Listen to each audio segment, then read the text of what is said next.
We're take live. I can't do it anymore. I can't. I mean, I know the game wasn't on the line here. We're probably not going to win this game. But, I mean, you cannot have this guy be on the mound. You cannot do it if you're going to be a competitive team. He sucks. And it's not, obviously, it's not just a home run ball, which is a fucking disaster for him. But, you know, he's also walking the goddamn ballpark. It's just like every which way he's going to suck. He struck out Devers, but really he hit Devers. So if Devers didn't even swing, then they'd have 2 runs. God damn it. He is the final boss of Mets closers. He has taken Tez, Wagner, Looper, K-Rod, and fucking Familia, and he has created a super monster. And there's nothing we could do about it except watch this fucking bullshit night in and night out, night in and night out. God damn it! Do you think, Clem, bear with me here, do we owe Edwin Diaz an apology? All right, talk me through this he one. was fucking awesome until he came to Flushing and he got this stank on him. I mean, he wasn't good. He was fucking awesome for the Mariners. I mean, what's more logical here? That he's just this bad, or that it's the Mets stank on him? No, you're 100% right. We've done the numbers where it's like you take a guy. I'm struggling whether I should be mad at him or mad at us and our existence. Like, which one is it? We've done this in the past, but I'm just going to do it one more time. 2018 Mariners, Edwin Diaz, 73 innings pitched. No, don't do it. 57 saves. Strikeout, didn't he? What? Did he have like 120 strikeouts? His K per now was 15 with the 73 innings pitched. So yeah, for sure. MLB and have to watch those games every night because I had to watch the West Coast games. I watched every single close that he had for that season, and when we got him, I was ecstatic. I was like, I don't even care who Kalenic is. Like, we're finally going to have a real closer for the first time in my lifetime, and this is what we get. That's why I'm saying that's the point. That's why it's our fault. It's the Mets' fault. Because I remember when that trade happened and it was being called the Robinson-Cano trade, and Mariners fans and baseball fans in the know were like, no, dude, this is the Edwin Diaz trade. Like, you guys made out. And because the one thing we crave is a real closer, and that's what we wanted so bad, that's why it's not happening. So that it's not him. It's the Mets. It's our fucking fault because we are not allowed to have a closer. We ruined him. We ruined Edwin Diaz. Now you're making me feel bad for Edwin fucking Diaz. On the show today, I talked myself into Robinson Cano being good because he's everything that is wrong with the Mets, the overpriced guy that just anchors down our lineup. And now we are the ones to ruin Edwin Diaz. This is fucking dangerous. This is fucking Mets fans anonymous shit. This is why we need each other. Why we need to talk through it, because it's like I just feel like I've been trying to come to terms with how bad he is, and I'm like, this doesn't make sense. Like, yes, you can have a one-season fluke. It's not like he had a whole career of those numbers, but he was so good and then so bad. It's not like, oh, we didn't get as advertised. It's like we're getting a minor league baseball player. Like, this dude is not serviceable in the major leagues. It's just indescribable. And you can't even blame, like, he hasn't pitched, so you can't do the back-to-back nights. There's no reason there. It's not like the Red Sox were like... There was no pressure here. It wasn't like you were going to lock down the close. You're already losing. Like, if anything, this is the perfect scenario for him. He just fucking stunk. Oh, no, don't show me the... Hang on. Last year, the bullpen allowed 85 home runs? Holy shit. And 5? Is that number correct? Did you see that graphic they put up? I just saw it. A 5 ERA, 27 blown saves, and 85 home runs, 15 of which belonged to Diaz. Meanwhile, Sewell comes in and just cruises. I mean, it's time to give up on these big fucking names of like Familia and Diaz. Go with these like, middle relief guys and plug it together. And the thing with Diaz is he's only making $607,000. Like that's why the trade was so good when we got him, because we're like, we don't have to pay this guy. Like maybe in arbitration he'll make like $1 million and then he sucks. So he's only making $607,000, and it's like Brody can't DFA him because then won't ever make more than that, Kyle, because he's fucking fun, dude. I mean, this guy probably had his season last year, a couple years ago, and was like, dude, I'm gonna get bank. And now it's like, you're not gonna have a job. You're gonna be making Subway sandwiches. How about that, Edwin? Christ on the cross. I mean, this night, Tied in the 8th was dangled in front of me. I was in the waiting room with the McMahon and Rocket. Rocket, his TV is a little bit ahead of mine, so I was like waiting on pins and needles for his play-by-play, and that got taken away from us. And then Diaz just shits all over the. I mean, I'm not even going to blame you for mushing it. I didn't even click the link. I was like, I was just staring at it. I was staring a hole through it. Like, come on, give me a reason, and I got that stolen from me. Couldn't even have fun. That's the first thing I said. Rocket texted me and said, get in here. And I was like, this is a Tied in the 8th jinx. And they were like, well, we got to be able to go live right away. They also wanted to, if there was in the event of a home run, they were going to go live while the first run crosses and then cut it off on the second run. We had a whole plan that I had to be a part of, but I was like, this is absolutely going to jinx it, you guys. So Tied in the 8th, gone. Game, gone. Series win, gone. And now, after all that shit we talked, we split with these fucking bums. And, I mean, who cares, though, right? We're just going to be playing double headers or some bullshit for all sake. I mean, you know, sorry. People were saying it. People were saying it in the chat room. Uncle Stevie is coming. The season is fraudulent anyway. Uncle Stevie is coming. Come on, everybody. Uncle Stevie is coming. Chat too. Uncle Stevie is coming. The season is fraudulent anyway. Uncle Stevie is coming. Say it all together now. You know what we need? We need Greg on Twitter, Real Black Greg, to make a song using those lyrics. Greg, if you're watching, we need a season is fraudulent. The song should be called Uncle Stevie is coming, parentheses, the season is fraudulent anyway. And you got to make the song, bro. And at this point, I mean, that's what I'm holding to. I still don't quite understand. So every game is going to be a doubleheader? No, it's the ones that got canceled, and then they're making them up. So if there is a doubleheader, then they're automatically going to be 7. So it's like we could not have to play any. Essentially, if we unless games against the Marlins get canceled. So make up games, any game that needs to become a doubleheader, they're doing the 7-inning thing. Right. This is not like the original idea where they're going to start sprinkling in weekend doubleheaders or whatever. I don't think so. No. Okay, because if that was the case, I was going to say pack it in. This is just stupid. Which any other year would be great for us because it's like every team in the AL, NL East. They're the only ones that have to play it except for us. So we'd be fresh, but that's not happening. You know who it would really be tough for? The guys who just invented Tied in the 8th if they have to play a bunch of games. Oh my God, I'm so fucking angry I didn't get to go to it. I don't even – it's not even considered – I just call it a Tied in the 8th party. I just feel like it's a party atmosphere. I was going to wear shades into the club and everything. I was so excited. We had so much fun waiting for it, and we were running through all the possibilities. Like, what if we get a pass ball? What if we get a balk? What if we get a walk and a balk? What if this happens, that happens? And so I told them they should do a Tied in the 8th pregame, a pre-show when it's when it's not even Tied in the 8th. You still go live because it was great. It was great stuff. I mean, it's sad. It's a sad state of affairs, and the Red Sox fans are pros at it too because they have their up and down. You know, they win the series, they go in last place, they win the series, they come in last place. So you have to come up with these fucking things, these tricks and these games and these songs and these nicknames and all this bullshit rather than just watching a competent baseball team. Christian Vasquez, God. That's his nickname. God. He's fucking God. Add him to the list. I mean, it's Paul DeJong, Pat Burrell, and then fucking Christian Vasquez. Jesus. And it's never even just their bat. Like, he's gunning people out. Yeah. From his knees. By the way, from his fucking knees. If we've learned one thing, neither of these teams should ever try to steal a base ever again. I mean, how rare is it to see a caught stealing these days? Nobody can throw anybody out anymore. We got like 5 of them in this series.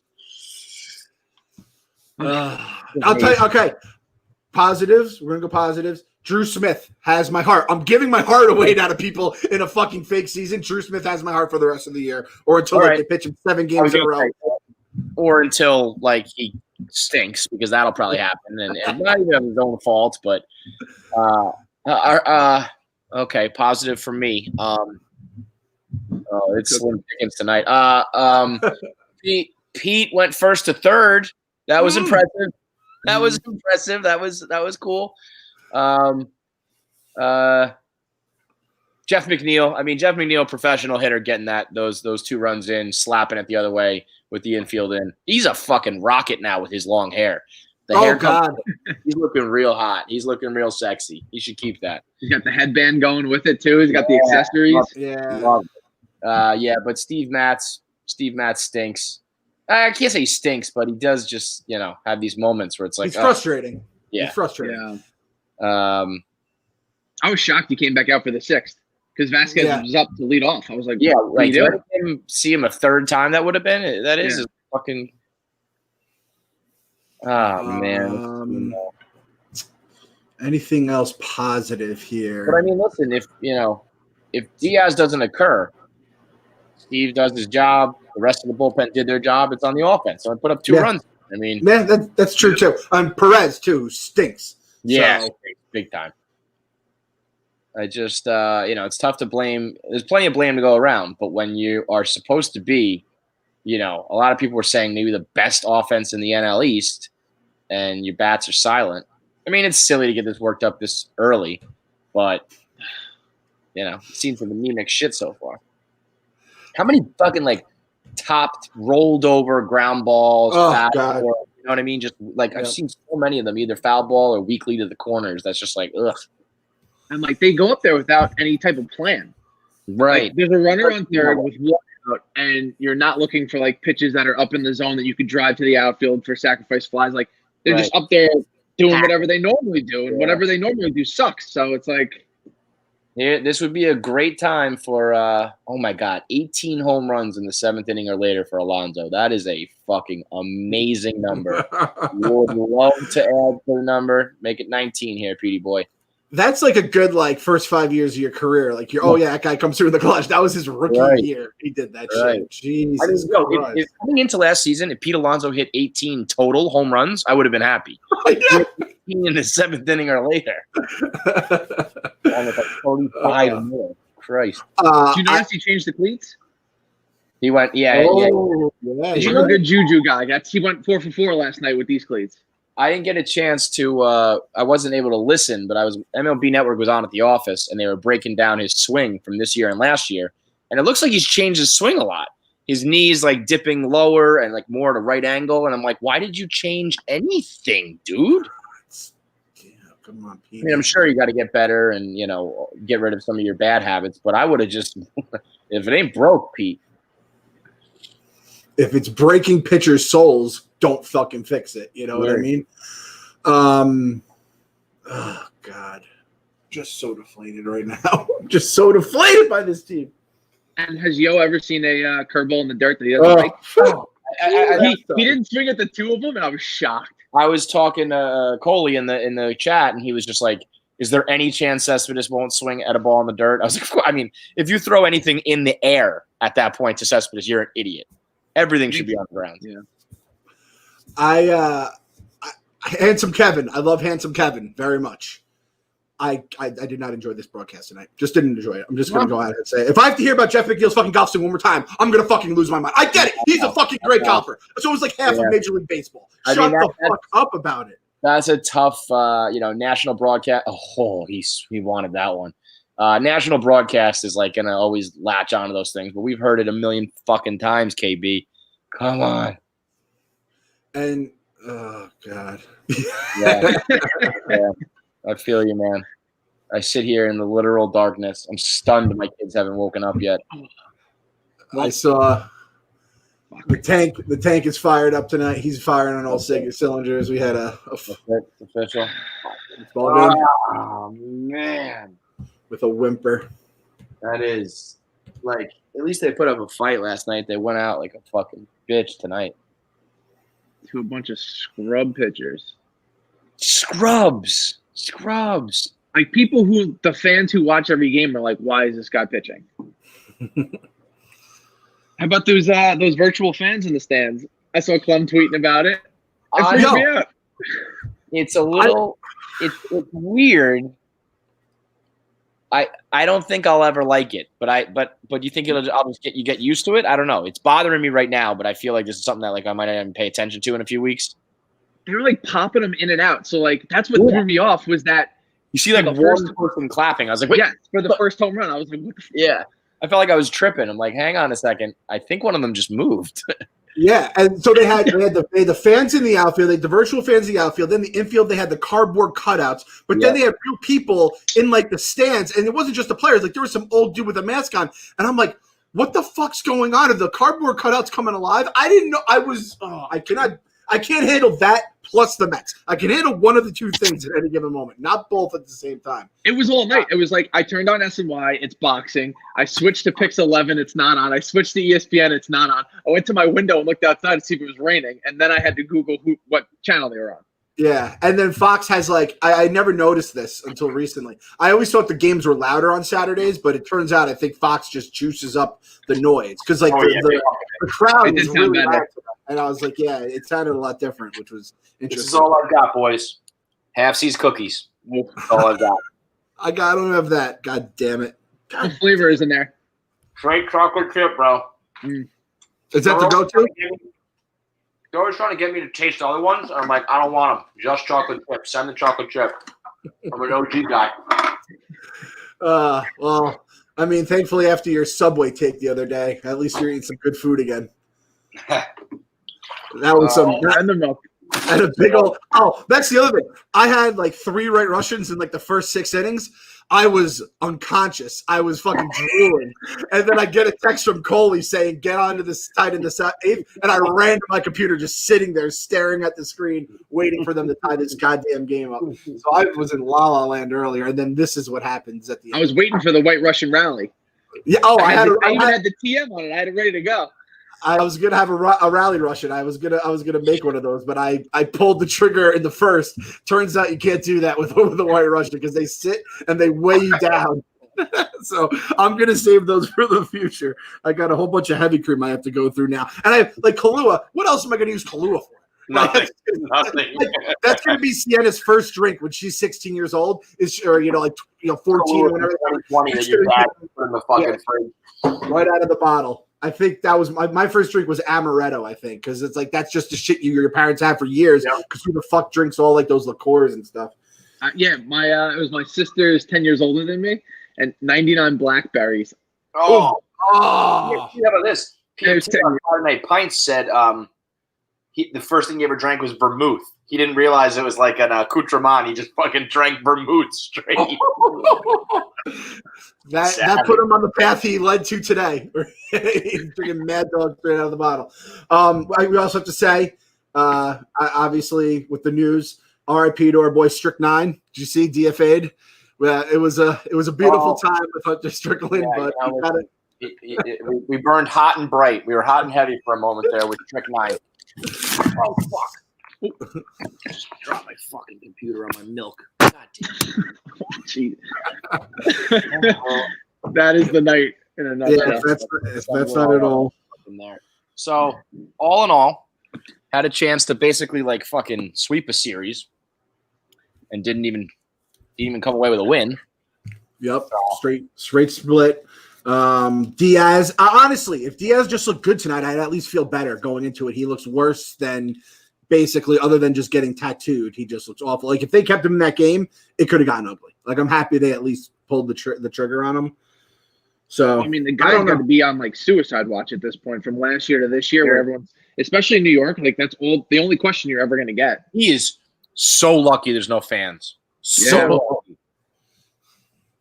lucky. I just think of Frank the Tank's cardboard cutout staring at him, just looking on the third baseline, staring a hole through his soul. I don't know. I think tomorrow night they're going to have to earn this recap. We said we weren't going to do these every night, and I could see us being assholes and doing all 50. They have to earn it. They have to earn it with like a walk-off. They have to earn it with a no-hitter or a fucking gem. Pretty Ricky's on the mound too. God damn it. No. We might go on because it's going to be a 30-run game again. We might have a position player pitching. Yeah, listen, they have to earn it one way or the other. It's either got to be a good, like a win or a catastrophic loss. I ain't sitting here just breaking down shitty 4-2 losses, okay? Yeah. We've had enough. So, who do we have tomorrow? Kyle? Is it the Nats? No. Newcomb against the Braves. Oh, it's the Bravos. That's it. Yep. Great. Thank you. All right. Well, I guess supposedly, allegedly, you should continue to believe. Allegedly. And we got to believe episode 58 drops tomorrow. Yeah. Later. Gotta believe. Gotta believe.